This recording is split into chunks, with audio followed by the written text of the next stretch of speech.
Tolstoy's been on a moral high horse recently, so naturally. Dostoevsky and I have differences, but this is a betrayal of the Russian soul.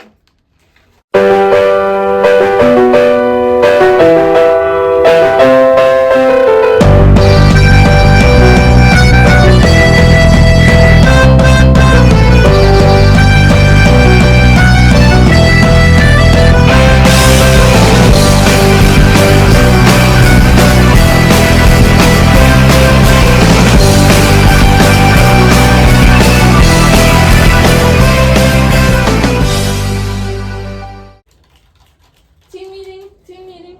Okay, team, the salon keeps rejecting us, but this year we infiltrate. Are we breaking in? I'm totally down for that. No. We're submitting again, but this year with a plan.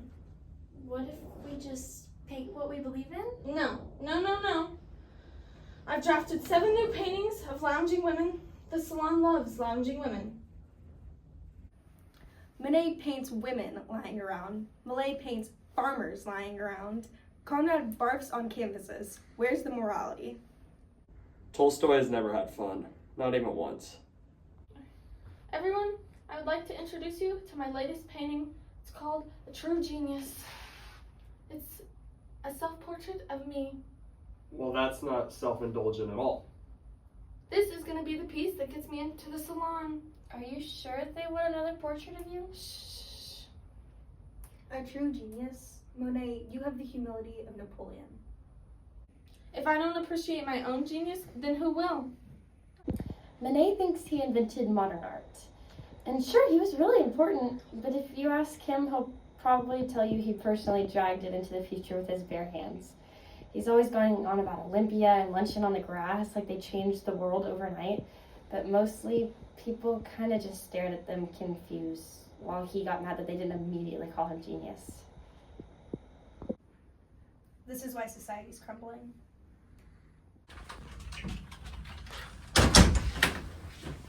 We regret to inform you. No! Just no! So unfortunately, we did not make it into the salon of 1874. Called it.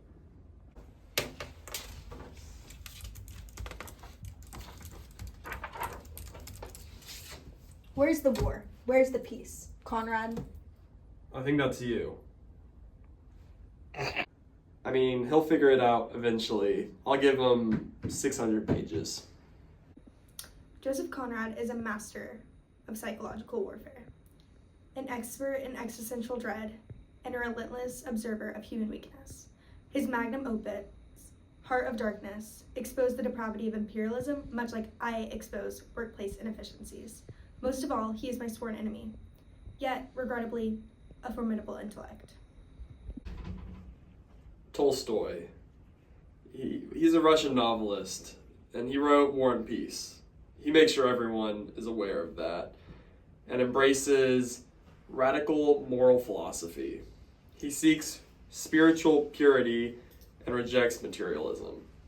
He's the intense, self-righteous guy in the office, and he sees himself as the moral authority.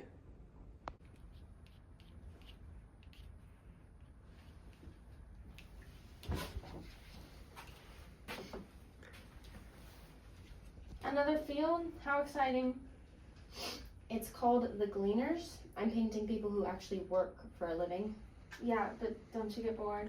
Like, really bored? I mean, how many peasants with baskets can one person paint? As many as it takes to show that there's dignity in hard work. Dignity? That's fine, I guess. Why not paint something edgy, like, I don't know, a scandalous brunch? Because people are hungry, Edward. Hungry? Are you trying to make a statement or feed them? Both. Monet doesn't understand. He's more interested in shock value than showing people who actually have to work for a living. Malay's cool and all, but I just don't get it. I mean, peasants? Come on, it's not exactly like it's cutting edge. I paint farmers because they matter, but also because they don't complain about the way I paint their noses. Oh, Jean-François Malay. Great guy. Little too obsessed with dirt people, but you know what? He paints farmers, makes them look all noble and whatnot, which is kind of like what I do here with a bunch of ordinary employees and turn them into legends. Impressionists love him, which means I basically love him, because if you think about it, I've paved the way for them too. I paint peasants because there's dignity in their labor, the way they sow and reap with quiet perseverance. The world ignores them, but I see their strength, their connection to the earth, the beauty in their simple existence. Some paint kings and high royalty. I paint the real heart of humanity. War and Peace is not just a novel. It's a comprehensive study of history, human nature, and the forces that shape destiny. It dissects the illusions of free will, revealing how individuals believe they control events when in reality, they are mere specks in the tidal wave of history. Napoleon, the Russian aristocracy, the battles, the philosophy, every page is a strategic maneuver in my grand mission to educate humanity on the truth of existence. My books? Oh, they're just lighthearted romps about existential dread, moral corruption, and the slow collapse of civilization. Super fun stuff. Heart of Darkness is basically a work memo that got way out of hand. If you like watching people make terrible decisions and then suffer the consequences forever, you'll love Lord Jim. I am Edouard Manet, the pioneer of modern art, the bridge between realism and impressionism, the reason you even know what a good painting looks like. Olympia, Luncheon on the Grass, scandalous when I painted them, masterpieces now. People didn't understand them then, and honestly, they still don't. But that's the price of being ahead of your time.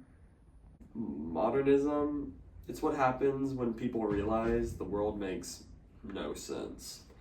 And instead of fixing it, they write really long, depressing books about it.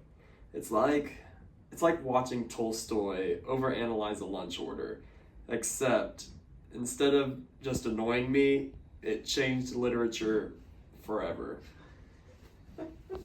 Modernism is about seeing the beauty in things that used to be ignored. For me, that was painting peasants with the same dignity as noblemen. For others, it meant breaking every rule and pretending that that made them a genius. Modernism is me. It's about challenging the establishment, pushing boundaries, and making art that shocks people. Like when I painted Olympia and society lost its mind, everyone else just followed my lead, which I'm totally fine with because history will remember who got there first. Modernism is the inevitable collapse of artistic and moral integrity, brought about by weak men who reject tradition. Instead of writing grand epics that teach virtue, modernists fill a page with fragmented thoughts and meaningless drivel. If War and Peace is a fortress, modernism is a peasant with a spoon, foolishly thinking he can tear it down. All right, I've cracked it. The perfect formula to art. Are you seriously using a Venn diagram for art? Yep. First circle, shock value. That's my thing. Second circle, new ideas. Obviously, I'm master of both. And the overlap? Revolutionary art. That's where I live. So you shock people, and you come up with new stuff, and now you're a genius. Exactly. I'm a visionary and a mathematician. Art is not a formula. It must elevate the soul, not be reduced to circles. Hey, Leo. The soul can catch up later. Right now, I'm a revolutionary with science. Perfect. Manet's using Venn diagrams to explain art. I think he might be taking this whole revolution thing a little bit too literally. I mean, the scientific revolution, we're a little past that. Revolutionary? This is a mockery.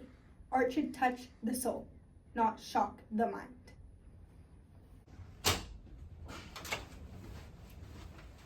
Everyone, I have an announcement.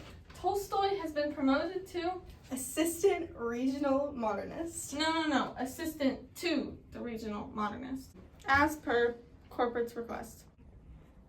I was born in Poland, moved to England, became a sailor, and then somehow ended up writing novels. Pretty straightforward, right? But honestly, it wasn't until I was out at sea that I truly began to understand people and how their lives, their struggles, really made a mark on history. My writing, it's about confronting darkness. Heart of Darkness didn't just come from thin air. It came from experience. I took the world's chaos and tried to make sense out of it. Sometimes it doesn't make sense, but that's part of its beauty. I came from a fairly well-off family, but honestly, I didn't fit in. I was always more interested in breaking rules than following them, which, spoiler alert, didn't make my parents too happy. My early life was full of rejection, but that's just made me more determined. I wanted to show that art wasn't about following tradition, it was more about challenging it. So I painted the world how I saw it, raw, unfiltered, and revolutionary. And clearly, I was right.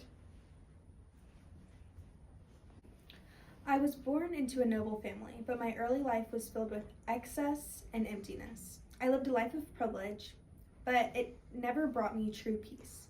It wasn't until I sought meaning in religion, philosophy, and the simplicity of rural life that I began to understand my purpose. My journey, especially as a writer, was about finding moral clarity, seeking the truth in a world of distraction. I wanted my life and my work to guide others towards a more virtuous, meaningful existence. I grew up on a farm in rural France. I knew hard work from a very young age, and it's those humble beginnings that shaped how I saw the whole world. My family had little, but there was always something beautiful in the everyday life of peasants. Their resilience, their connection to the land. I didn't come from wealth, but I wanted to show the strength and dignity of the working class. My paintings of farmers, laborers, and simple folk are my tribute to them. They're the backbone of our society, and their lives deserve to be seen.